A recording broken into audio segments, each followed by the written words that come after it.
Join us every Wednesday for InFocus, a weekly talk show produced by the St. Kitts Nevis Information Service, where we provide exclusives with key persons within the government and discuss pertinent, relevant, and interesting matters that affect us all. Tune in every Wednesday, live on ZIZ Radio and streamed live on Facebook at SKNIS Media and ZIZ Online. InFocus, your government, your business.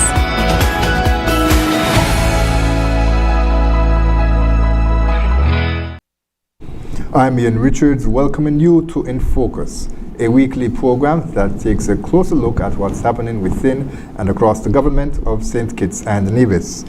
Today, we explore the future of agriculture in St. Kitts and Nevis, from drought conditions and climate resilience to greenhouse farming, food security, and of course, youth involvement. The sector is undergoing significant transformation. Well, joining us today is a man who is charged with leading that transformation. It's Stuart Versailles. He is the Director of the Department of Agriculture. And we'll also have Ms. Chaira Flanders, who is the Head of Communication and Community Food Security. They'll discuss the challenges facing farmers, innovative solutions being implemented, and the vision for building a more resilient, data-driven, and market-led agriculture industry. Stay with us for InFocus as we plow through efforts for innovating towards a food-secure tomorrow.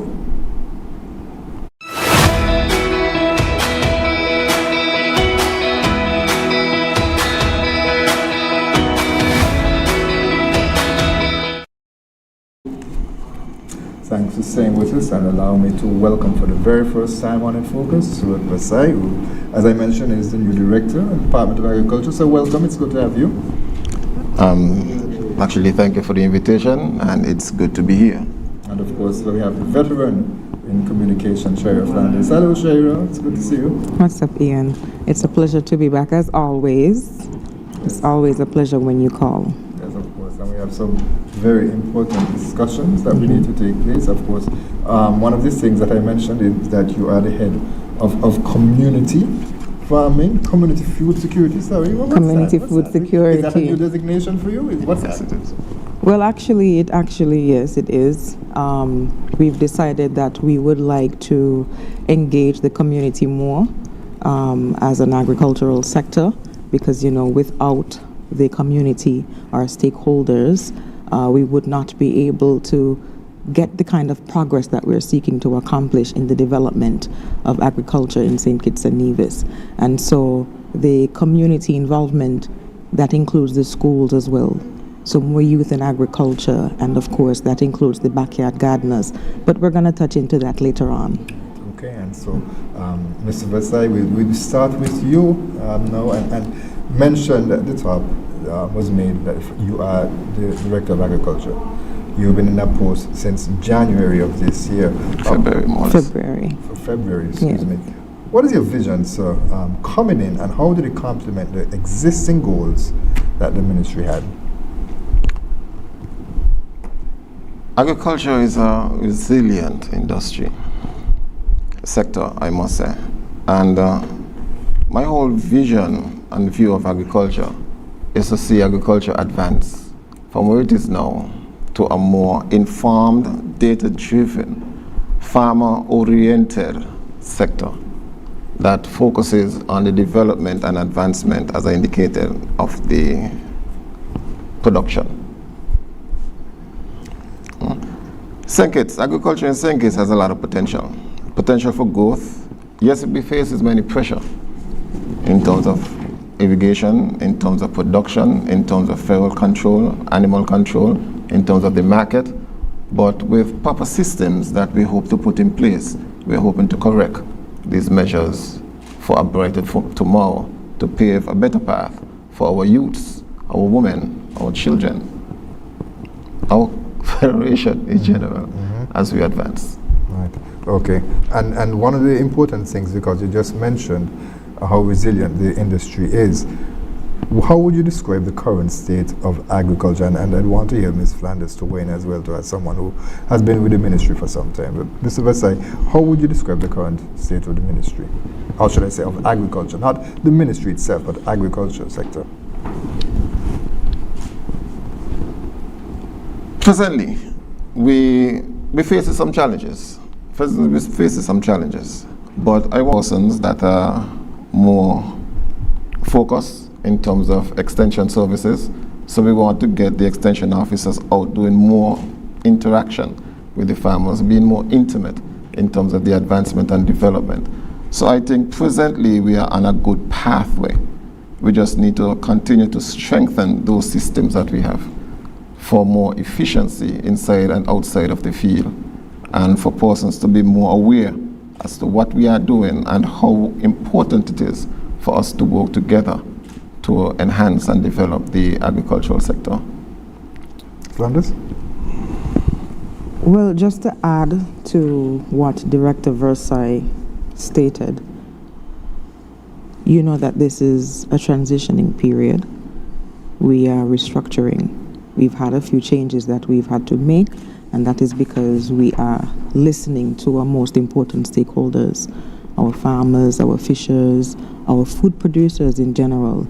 And so because we are in the process of restructuring, I think right now the Ministry of Agriculture, the Department of Agriculture, the Department of Marine Resources, we are trying to do our very best to pivot. We know that currently, not just in St. Kitts and Nevis, but across the region, we're facing a lot of issues due to the drought. And because we are actually facing the drought, that means what we did last year and the year before, we can't do that this year. And because of that, we want to ensure that we use all of our resources. You know that St. Kitts has a period, we have 2 seasons. We only have dry season and wet season. Not like in America and other places where you have summer, winter, fall. We only have 2 seasons. And historically speaking, our farmers depended on the wet season so that they can do their planting, so that their fruits, their vegetables could flourish. But because of what we're experiencing right now as a department, we're going to have to find innovative ways to pivot to ensure that the development of this sector is not affected drastically because of these changes, these climate changes. And you know, as Ms. Flanders correctly indicated, this season with El Nino that we speak of, the prolonged drought, the heat wave that we are facing, it's unpredictable, right? The place is going to get hotter for a longer period of time, more intense, so farmers will definitely have to take better precaution in terms of how they go about doing their farming, how they go about utilizing their water, and not just farming, but outside of agriculture as well. But we definitely hope to improve the availability and supportive methods for our farmers within St. Kitts and Nevis.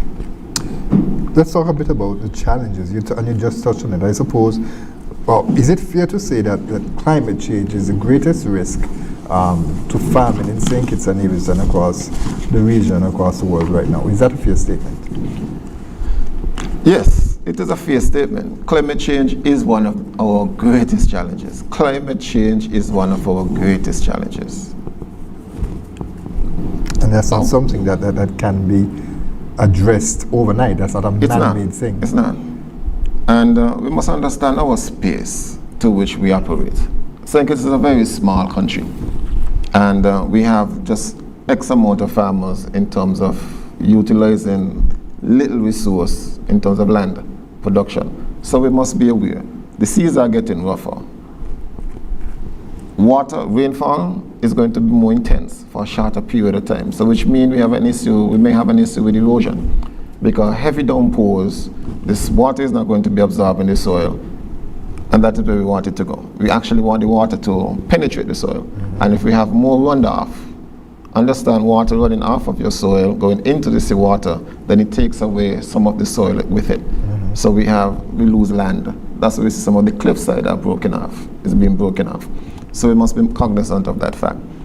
The right now, you drive around St. Kitts, it is brown. So we wonder what is actually going on. Our farmers, they're right now crying out because of the lack of water. Water is extremely important. I cannot emphasize on the term extremely. It is extremely important. Farmers, if you realize that we would have given out a number of water tanks. We have invested in water tanks for the past couple of years because we understand the importance of irrigation, the importance of water, and that is direct result of climate change. A lot of persons don't believe in climate change, but I'm telling you, climate change is real. And it affects and will continue to affect the way in which we operate, the way in which we produce, the way in which we live. I want to come back to the climate challenges a bit later, because there's a lot more in depth that we can go into during that discussion. Of course. But I want to touch on the other challenges that are facing the industry right now. Because as you mentioned, climate change might be the biggest, but of course there are several other contributing factors that can help to hurt the industry and development and to limit the achievement of that full potential, as you spoke about. So tell us what other areas of focus that the ministry is attempting to tackle, the challenges that the ministry is facing. Well, that's perfect, because just recently we were having discussions in our management meetings about the data-driven approach that we need in agriculture. Over the years, we've noticed that it has been difficult to get specific statistics because we needed to incorporate a more data-driven approach. And so that is one of the things that Mr. Versailles has indicated he would like more of at the Department of Agriculture.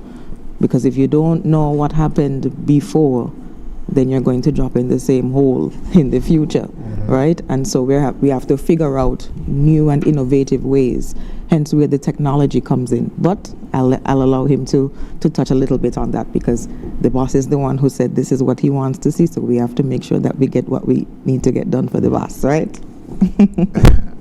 I mean, we are the ones that say what we want to see. Yes. All our decisions are driven by information. That's right. And regardless of how we may look at agriculture, if we really truly want to do better, do good for agriculture, we must understand what it is that agriculture needs. We cannot make decisions, and we should not make decisions without information.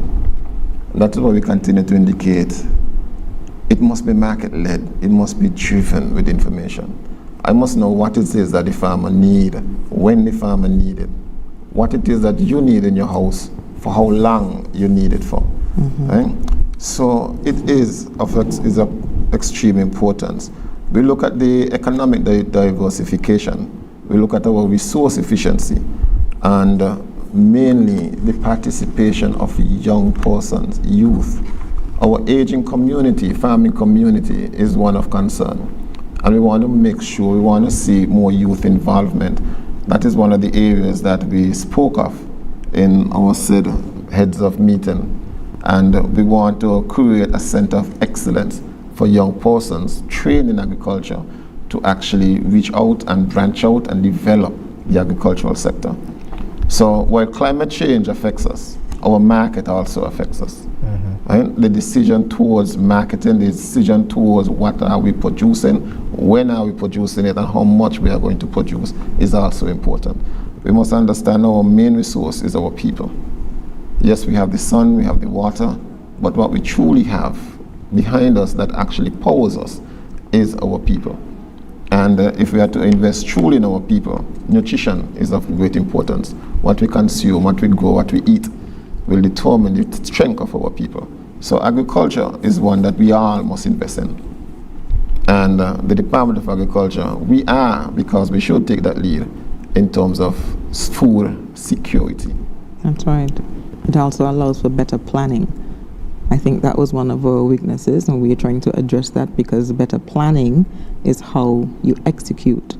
And so just to add to that, the better planning, improved technology adoption, and stronger coordination across the production system. That means we're all supposed to be operating as one team, right? Your extension officers, the extension agents, they're field agents, but your agronomists, even your communication personnel, your quarantine officers, we're all supposed to be operating based on one purpose. And if we are to execute that, then it means then we would be able to accomplish all of the goals that we've set forth for the food security agenda. An important part of that food security goes back to, and that cooperation that is being discussed, that's within the agency, but there must be interagency collaboration as well too, and that is where I would say an important partner that the Ministry of Agriculture would have would be the Water Department. Can you tell us a bit about how the balance is made between getting water for agriculture as opposed to those who would want it for manufacturing purposes, for those who would want it for sanitation purposes, for those who would want it for so many other things? What is the department, what is the relationship between the departments, and how do you ensure that there is priority given to agriculture? Over the years, we have always had a good relationship with the Water Department. It is a resource that, as we indicated at the start, is a very scarce commodity, right? And everybody is fighting for their share. Agriculture is also fighting for our share in terms of water. Understand it is extreme importance because there can be no production without water. Farmers will not survive without water because of the importance of water. We would have engaged the Water Department numerous occasions. We would have written to the Water Department in terms of some areas where they can assist agriculture in terms of irrigation, in terms of water. Some farms have water. That is why we would have actually invested in water catchments. That is why you realize that we would have invested in the tanks that we are distributing to farmers. That is why I think last year the government would have brought in over 500 tanks to give to farmers and domestic homeowners in turn, because not just farmers, but we understand the need of backyard garden production that contributes significantly towards our food import bill. Right? So water is essential not just for life, but the life, not just for life of our people, but that of the plants as well, that we consume of our people.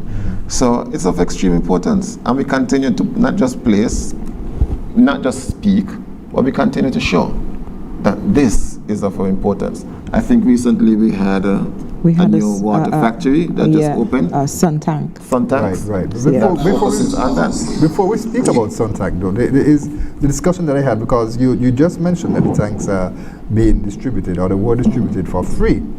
Well, they were distributed, excuse me. That's the question that I had. Were they distributed for free to farmers, or was there a cost associated with it? The government absorbed that cost.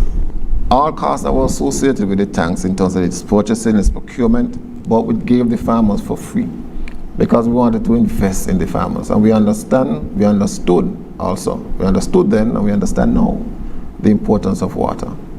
So we gave them for free, and we asked them to set them up on their farms. We looked to install some water catchments for them to catch the water, collect most of the rainwater, and utilize that water in their production.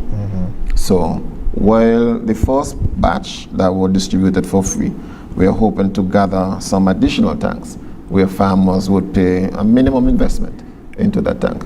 Because I personally am of the opinion that it's a partnership and it must be shared, government and also farmers. Farmers must understand that they also need to invest in their business, to advance their business, advance their cause, because the government's role is, as I indicated at the start of it, food security. Our job is to ensure that not just production is made, but that food actually reaches on the table of every household in St. Kitts and Nevis. Every mouth in St. Kitts and Nevis is fed. Because of course there is that thinking that when things are free, you don't necessarily value them. You don't necessarily utilize them the way they're supposed to, and so that sorts of undermine the intention of the plans that have been put in place.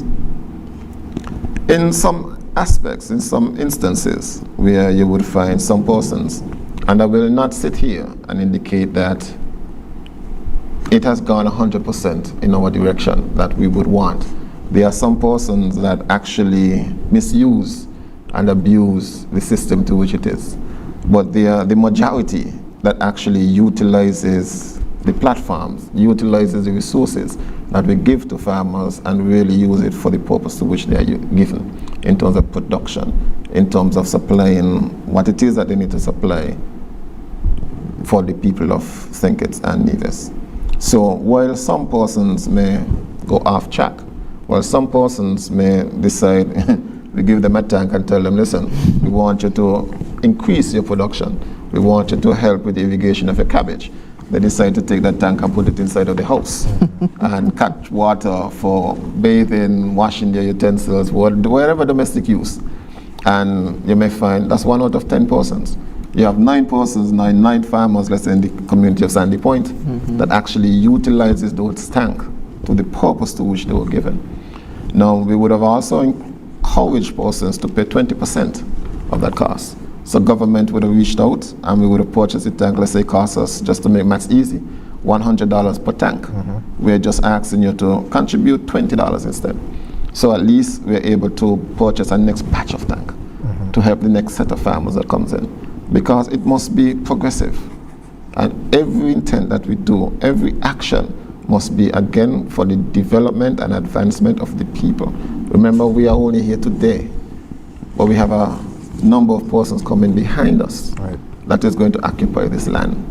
So we must be mindful that whatever we do, it must be not just for our generation, but the generation to come.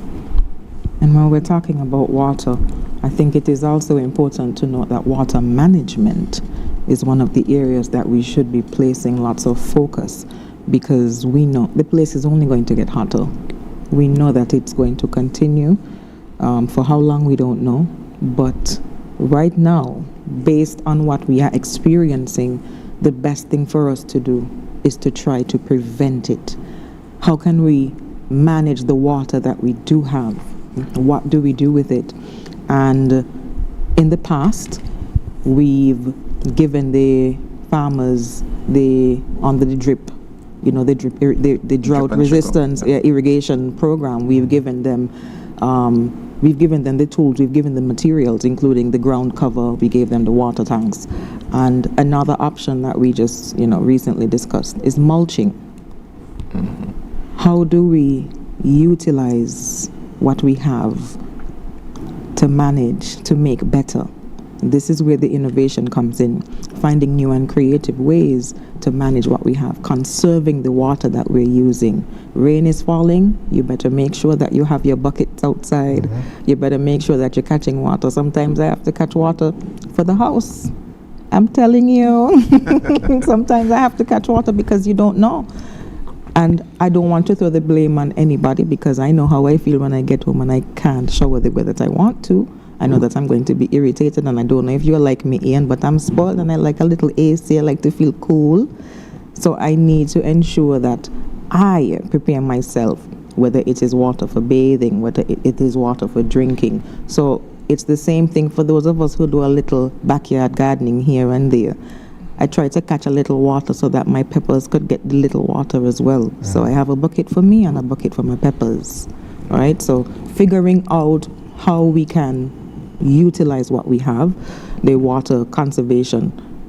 The same thing with households, the water conservation. It is extremely important. And I think Mr. Versailles mentioned earlier that we want to encourage our farmers to properly manage during this time, because it's critical.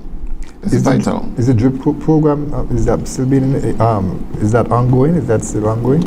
It is always. The drip program, as indicated, is the system, the water system, irrigation system that you actually utilize, that we encourage the drip and trickle system, that in terms of the submain, and you direct the water to where you actually need. So the irrigation, the water drips out by that exact plant root, so the water is not wasted. So as Ms. Flanders correctly indicated, that water management is important. Right? Water security is of extreme, and I cannot emphasize enough, extreme importance in terms of, it's not just important for the crop farmer, it's important for the livestock farmer, it's important to every household, into to ensure food security. If we don't have water security, we won't have no production. Imagine agriculture without water. Can you truly imagine agriculture without water? Can you truly imagine food without water? Even to prepare your meal, you need water. That's the importance of water. So we're not just trying to play it off the ear, but we want to make sure that when farmers think about irrigation, when farmers think about water, they're looking at how they utilize the water, how they manage the water, the irrigation that they take into consideration. Let's look at the evaporation. Ms. Flanders indicated mulching. We would have started the program with the ALCAS youth group, community group, in terms of preparing mulch for agriculture. Some food tree crops, some wood crops, some additional crops that you want to actually put a solid amount of mulch around that plant that prevents the evaporation of moisture in your soil. So the water retention is held in the soil a little longer. Right. So plant can take advantage of absorbing those nutrients. The soil is not as dry. So, but we must at every step change the vision, change the idea, change the mindset of our people in terms of preserving that little water that we have. Are they responding well to these type of new techniques, these innovations that you mentioned? Because, of course, there's a difference between young persons, and we're going to speak a bit about youth involvement in agriculture a bit later. But in terms of the more veteran farmers, are they incorporating these new techniques, these innovations that have been recommended by the Ministry of Agriculture and the department itself? How are they responding? I think we have had some good responses. We would have had some training in water conservation, water retention, and we would have showed through our propagation unit, through our crop program. And even some farmers would have went out and purchased some mulching material, mulching machinery to do some mulching. So we have more farmers now doing mulching. I mean, in the old time days, we used to do mulch. You used to have some, maybe they cut some banana leaves, put them around the plant, or they would just take some leaves and just throw them in the furrow and allow them to, cool down the soil. Especially during prolonged periods of dry heat. Right? So we have good response. I think one day I went up in a farm and one farmer showed me, he says, listen, I'm incorporating mulch. Right? I don't have the material, but I have some cardboard that I have laid along the furrow between each plant. So he had his plants and then he has some cardboard drenched along, and if you remove the cardboard, you realize it actually prevents some of the moisture from being lost. So it keeps the soil a lot cooler. You have now more useful organisms, more aeration inside of your soil. So the plants now have better absorption, right? In terms of the aeration inside of the soil, better access to the said nutrients. So I think we have had and we have seen an uptake in the action, which means we are changing the mindset. And that's the intention, changing the mindset of the persons when they're in the field and the use of the materials and resources that we have. And filling the gaps as well. That's where Suntank came in, because they recognized that there was a gap in terms of there were no water tanks being produced here. They made a proposal and they were able to start a factory. It's located in Keyon now, where they're producing, given a recent tour that the Prime Minister conducted, I think 3 different sizes. And so what's the relationship there with Suntank? How useful would you say that they are in this battle against the climate scourge that the Prime Minister describes it as? As my grandmother used to say, God bless her soul, a bad wind never blow. Right? And it is I think the time is appropriate with Suntanks now coming into play because of this. This El Nino is going to be more aggressive on record than previous years. You're going to see the place getting drier, things are going to get harder. And that's not according to you, that's according to experts. That's according to experts. Yes. Right? That's according to scientists. That's according to the information that has been gathered and the monitoring. That's according to our meteorology stations here also in St. Kitts. So let us, Suntanks, I think Maish would have called me a couple of weeks back. Listen, Versailles, I know you understand, you just became the director. This is our plan. This is what we have been doing. They have now 5,000 tanks. They have 10,000 gallon tanks, which is appropriate. So no longer farmers will be able to just put a 250 tank and put on their farm. Because from the time you actually turn on that water, that's it. Right. You only have water to last, let's say, 2 hours. But if you truly want to irrigate a crop, you will need about, let's say, 40, 50,000 gallons of water. And these are the tanks now that Sunshine tanks are actually producing. So it's appropriate, perfect timing.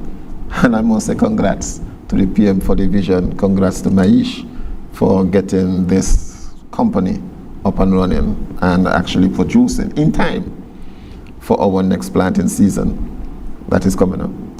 It's already the bottom of the hour. Would you believe it? We're going to have to take our like first that. break. But I want to touch on our next topic. When we come back, we want to talk a bit about, as we speak about water scarcity, of course, one way of helping water to not evaporate as fast is having a controlled environment. And the biggest way, it seems right now, is greenhouses. So we're going to talk a bit about that when we return from our break. Stay with us, viewers and listeners. We'll be right back with more InFocus.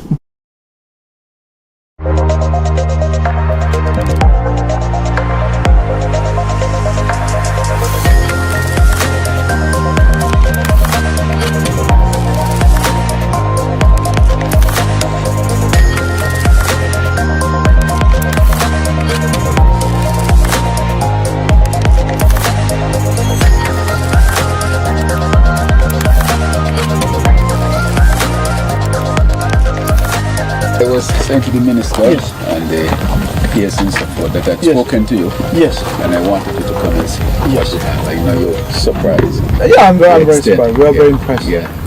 And so that is why I was asking about the technical support, having an expert Yes. more than anything else, you know, who can come and help us to really make sure that this get to the level that Yes. we want it to get to. Yes, and we do have, I do bring my colleague, Yes. Mr. Lloyd Law. Yes. He's an expert. Yes. So he's been looking at the structures and he told me that especially those ones Yeah. are very climate resistant. Yes. And you can see this, so he understands the structure. Yes. And so what I'm saying is that we can work with the Ministry of Agriculture to give some advice. Yes. And is there anything additional, then Yeah. we could, of course, we'll Yeah. go back to ICTF Of course. to see what they can Right. put in the So resources. ICDF can see that we have done a significant amount by ourselves. Yes. And it's very very impressive. impressive. And very quick. Yes, very On quick. January, we know Yes. it. So it will complete yeah. very soon.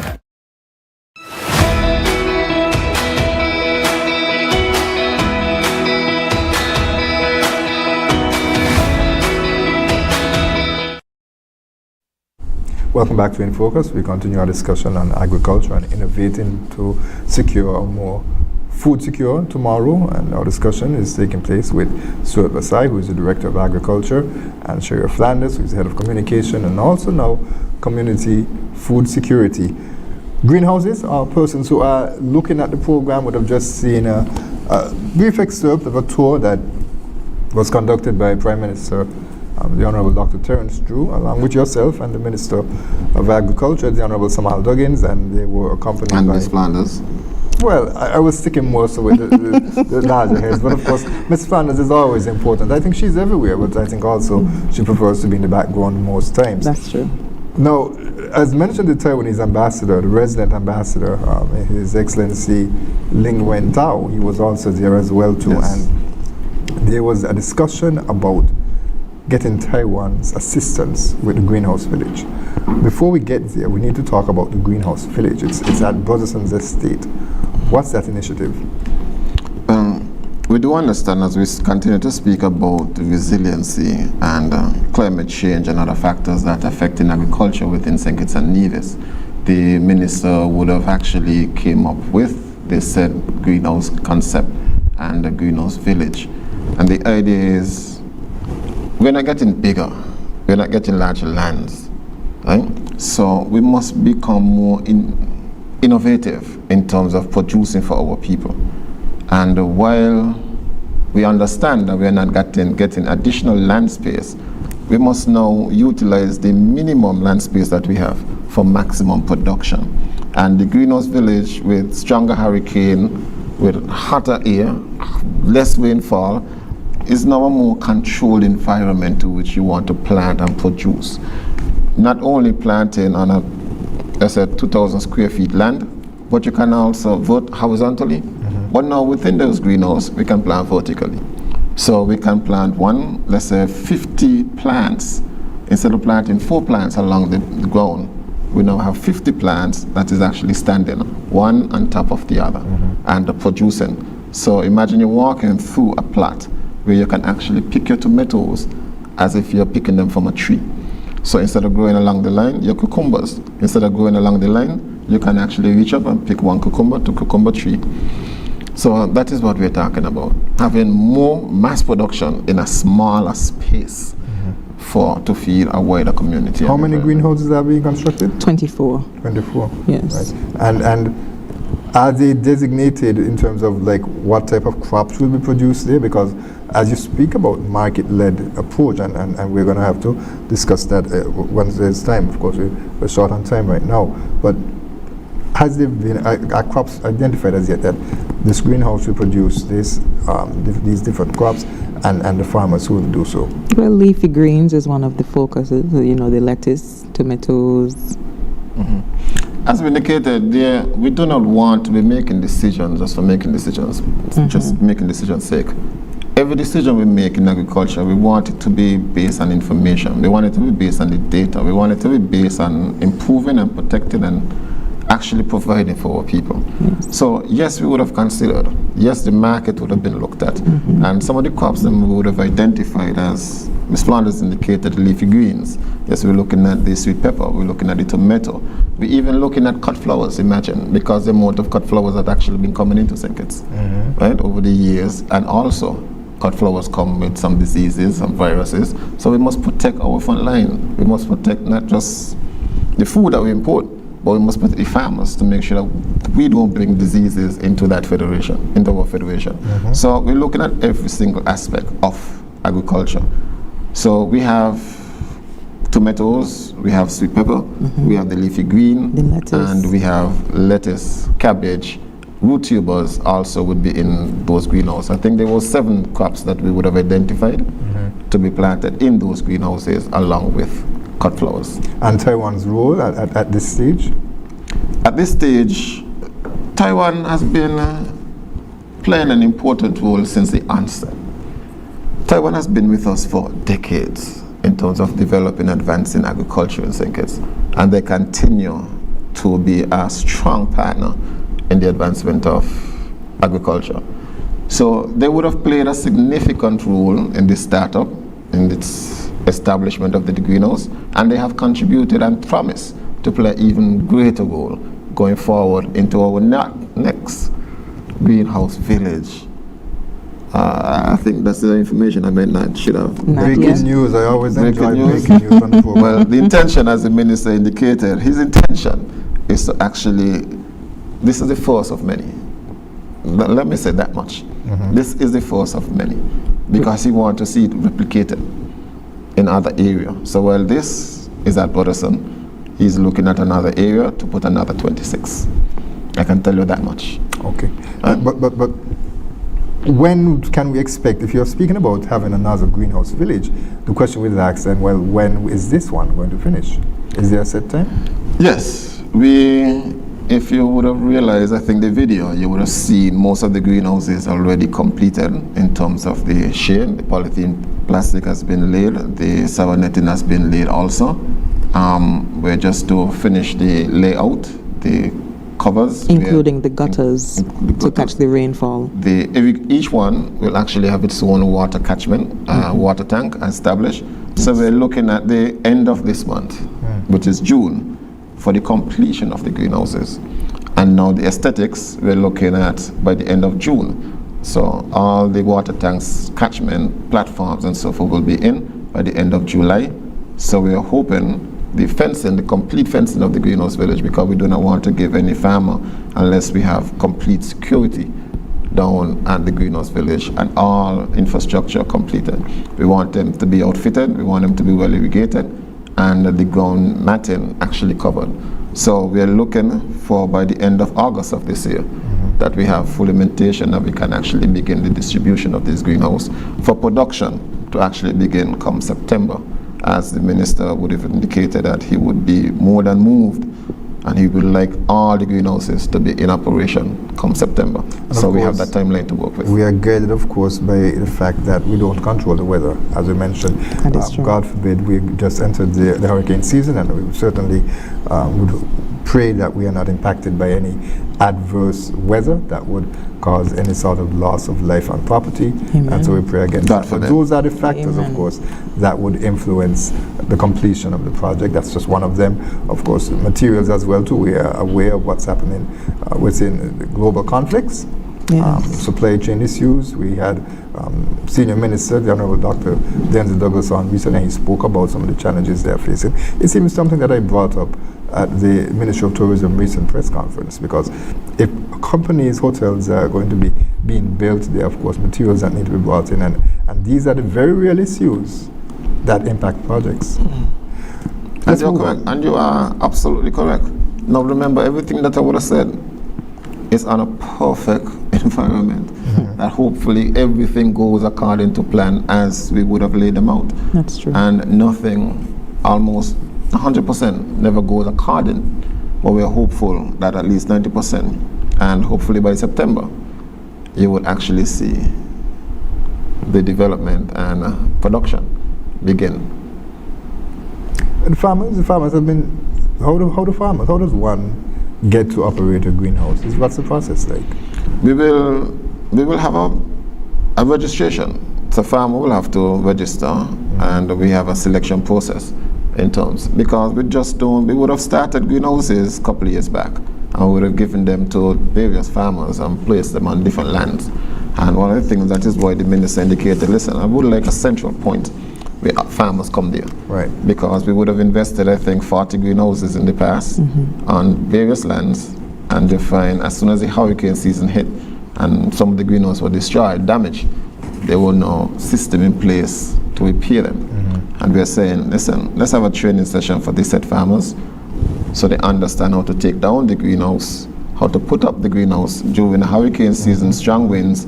Greenhouse can be maintained, can be, the polythene plastic can be removed, soil netting can be removed, so the wind allowed to pass through. And as soon as the hurricane passes, we can reassemble the greenhouses and move through. So we do have a registration process. We will have a selection process that we will indicate to farmers when that process begins, so the appropriate right persons can actually take hold of the greenhouse and put them into the production line where we would want, because they would be guided by the Department of Agriculture, and influenced heavily by the Department of Agriculture as well too. And so if you are struggling with yours, there's someone next to who might have a bit more easier time in terms of growing their crops. You can go and seek their assistance. You can network with each other and share resources to help support each other in that respect. And so that's, I would say, is one of the advantages of also having them grouped together. But greenhouses offers a protective environment, as I mentioned. But let's look at those farms that don't have greenhouses. Now, one of the concerns, of course, that has been raised several times is feral animals. That's a big concern that farmers have. And also roaming livestock. I can't tell you how many times you're driving along the Island Main Road and you see sheep, you see cow, you see all sorts of different goats just roaming around the place. How big of a problem is this? What's been done to tackle it? It's a serious issue, Ian. And I would allow Ms. Flanders to begin. We can spend the whole show on this one. It is a serious issue. Minutes. Okay, now feral animal is serious. It is a serious issue. Since I got to the department, one of the things we would have done is we started the feral unit control, and we have opened it 24/7. That's that. What is that? In terms of the monkey control. Right? We wanted to have an immediate relief for the farmers, because while we may have many ideas, our farmers, our crop production is under threat. And as we continue to indicate, monkeys are going to bring poverty on this land if we're not cautious about our action. So we must bring that population under control. because they're causing some serious damages to the farming community and a threat, a serious threat to our existence, our livelihood, our people. Right? We not only the monkeys that we're looking at, but the wild pigs. And wild pigs, while monkey will come and bite maybe 1 or 2 potato, sweet pepper, whatever the case may be in a night, a pig can destroy your entire production overnight. Right? So that is serious. And we're asking farmers to be vigilant. We're asking farmers to check your wires, make sure that your fencing is up. Right? Be patient. Be on your farm more often. Do the necessary checks. Call the Department of Agriculture. Let us reach out. Let us work together. Because to ensure food security, it is not just the job of the Department of Agriculture, but it is one for farming community, the extension officers, and the Department of Agriculture, the government. All of us work together in one unity, one pathway to achieve that success. We need animal owners to also be more responsible, Ian, because you could only imagine how disheartening it is to know that you've put in a significant amount of investment in your crops, and for someone's animals to just come in one night and completely destroy all that you have built. I mean, it's just awful. So for those persons who have animals, I mean, we always ask that people fence their animals. If you have to tie your animals, because you know how the popular saying goes, it's not yours until someone says, I have to deal with that. We said, listen, everyone has a role to play in helping to avoidable impacts and helping to avoid avoidable impacts. Right? It is a responsibility of everyone, and we are trying to hold everyone accountable also. But let us be responsible first and foremost. Let's understand, listen, we have a job to do. We have a job to be responsible for the animals to which we call ours. We have a job to be responsible so that our animals don't impact the livelihood of the farmer. Because when we allow our animals to roam, they are going to look for food. So any little obstacle they're going to break, and they're going to go in somebody's farm and they're going to destroy their crop. Understand, if I was in their position, how would I feel? And we must learn to put ourselves in that position as well. How would I feel as a farmer, as a dog owner, that somebody dog come into my yard and damage all my crops? That I'm trying to, that is what's going to bring a living for me. All your animals, because they attack animals as well. All my animals. Yes. How do I feel? It's a financial impact. So people loses when your animals stray onto other person's property. It's financial impact. And money don't go on tree. Right. Persons do not just go out and say, you know what, I lost 3,000 pounds of sweet pepper that would have paid my bill, sent my daughter to college, and now I can't do that because there's a setback. So we have that obligation, we have that responsibility that we're asking and we're calling on everybody to play a part. Let us all be responsible in our actions as animal owners, as dog owners, as farmers themselves, in terms of safeguarding the property of others. Can the animals be impounded? Those that roam around, they're herds, because there's no one animal roaming around per se. Even with the cows, you will rarely see one cow, you'll see 2 or 3 cows together.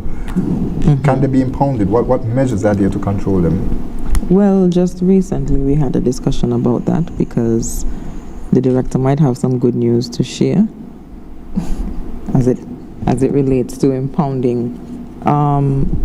One of the things that we discussed, because the complaints keep coming, and we know that it is quite difficult on both sides of the fence. No true dog owner would feel good knowing that something happened to their dog because their dog attacked someone else's animals. And so we've been using the route of encouraging people to not only be more responsible, but to cooperate, not just with the farmers, not just with the Department of Agriculture, but with the law. It is truly your responsibility as an animal owner to ensure that your animal is caged, that your animal is in a confined space if needs be, in your yard, even if it is not chained. Your animals could be free roaming, but in your private space, because then it becomes my responsibility to protect my property and my animals if we have other animals coming in to destroy. We discussed briefly the need for a pound. And as it stands right now, I think we're going to engage in more discussions with the police because, like I said, this is the law. We really should encourage people to cooperate with the law. So before we make any decisions as it relates to impounding, we need to ensure that all parties, as you say, it's a collaboration, so a collaborative effort, a discussion with the department, a discussion with our stakeholders, or a discussion with our pet owners, along with the cooperation of the police force, whether it is police or the St. Kitts Nevis Defense Force, but ensuring that we finally come to some sort of solution so that we could prevent this from continuously occurring. It's a serious problem. I passed 2 of them on the highway just yesterday.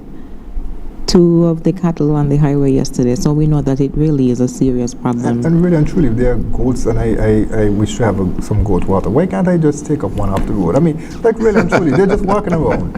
That's a valid question. That would be illegal. You see, Ian? You see this, Ian? I would just want to say, listen, everyone benefits. Right? Everyone benefits when responsibility is taken seriously. I want to say it again. Everyone benefits when responsibility are taken seriously. When people take and understand their responsibilities, the other man will benefit. Right? I would benefit as well, because the accountability, the onus is on them to make sure they do what they are supposed to and are asked of. We would have identified a location for the pound, as Ms. Flanders indicated. We would, and we are now, and we will be moving forward in terms of if these animals are not protected, we are going to remove them from the road. So we are pleading, we are asking, we are urging the farmers, try and control your animals. A number of persons would have already sent me photos, pictures about the animals roaming onto their land, destroying their property.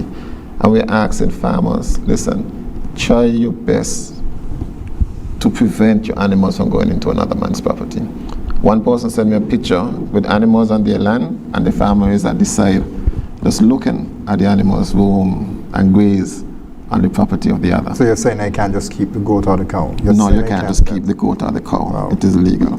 Another thing that is coming that we are going to implement, we do understand in terms of the dog attacks that's on the increase. A number of livestock farmers are crying out for these dog attacks. They're becoming more vicious. They're becoming more aggressive. Once upon a time, you might have heard of a dog being mauled by a dog. And a small ruminant, a goat, a sheep, being mauled by a dog with a small bite, and that's about it. Now you're hearing bellies are being ripped open, throats are being sliced, 15, 20 animals killed within one night. It means then that these dogs are becoming a lot more aggressive. And if they are becoming a lot more aggressive, it wonders, we have oftentimes walkathon, young persons walking inside of the mountain, often by themselves. God forbid that one of these dogs now come out and attack a child by themselves walking through the hills. We can't afford that to happen. So one of the things that we are looking to do as well, in terms of licensing, we are going back to the licensing. Every dog must be licensed. And we are asking, and we are now going to enforce that every person have a license for their dog. So we speak about accountability, and we're going to put it in play. So people have to be accountable for the animals to which they have.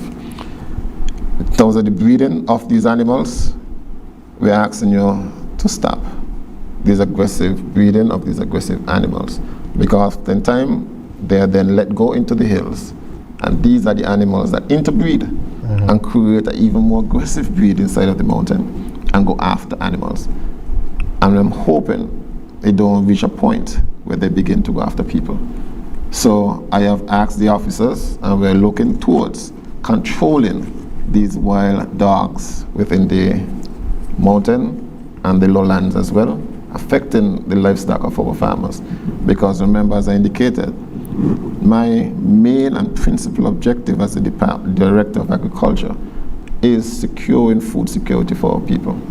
And any means that prevent our people from obtaining nourishment on their tables is a problem for me. And that obstacle, I have to try my best to eliminate. Just time for one more question. And I think it's a reinvigorated initiative that the department has. Of course, there are a number of things that we can discuss further. I did want to touch on the youth involvement. But as you speak about your focus being food security and ensuring that persons have food to eat here, it's important that farmers plant the crop, but it's also important that consumers eat local. And I know that there was an initiative, Eat Local Day. Is there something that is going to be done to help to promote locals to do so? I see you have been paying attention to our social media pages, Ian. That's right. Thank you. Thank you. We appreciate you looking through the info. But yes, you are absolutely correct. We are actually preparing right now for the return of Eat Local Day, a very popular event that the Department of Agriculture is going to take pride in hosting this year. It's going to be held on the 26th of June. We're going right back in the Independence Square, and it's going to be held the same day as the Child Month March, you know, the march that is annually held. We are excited to bring back the Eat Local Day. This year it's going to be held under the theme, Proudly Produce, Proudly Consume. This year we've decided, instead of just having just Eat Local Day on that one day, we're going to have Eat Local Week. And during that week, we are featuring 2 events. The Eat Local Day is just the second event that is going to culminate the activities. But on the Wednesday, we are going to have our Agri Night Market, which is music festival themed. Of course, obviously, because we are celebrating the St. Kitts Music Festival again this year. And so we're inviting persons to support not just the Eat Local Day on the Friday, but also the Agri Night Market, which will be held on Wednesday, the 24th of June from 5 p.m. until 10 p.m. in the public market.